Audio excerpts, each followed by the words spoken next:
नवंगोट शहर में एनजीओ थरदीप जो मुलाज़िम तारिक लाखेर ग़रीब मिस्कीननि सां फ्रॉड करण लॻो।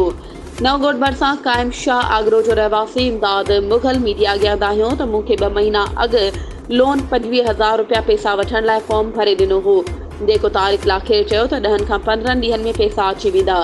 पर 2 महीना गुज़री विया। अॼु जॾहिं मां ऑफिस जो दर खड़कायो त तारिक लाखेर निकिरी आयो ऐं चयाईं त तव्हांखे पैसा न मिलंदा ऐं दॿा ॾेई कार्डनि जूं कॉपियूं उछले ॾिनियूं।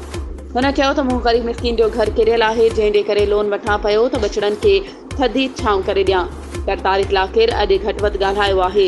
नावस वारनि ऐं थरदीप जे तालके मेहण ऐं ज़िले दादू जे अॻवाननि खे MP फ्याज़ अली बुट DC दादू खे हथ ॿधी अपील थो कयां त मूं ग़रीब सां इंसाफ़ कयो वञे। राशि फ्रॉडी तारिक लाखेर खे हटाए को ईमानदार थरदीप अॻवान नवंगोट में मुक़ररु कयो वञे।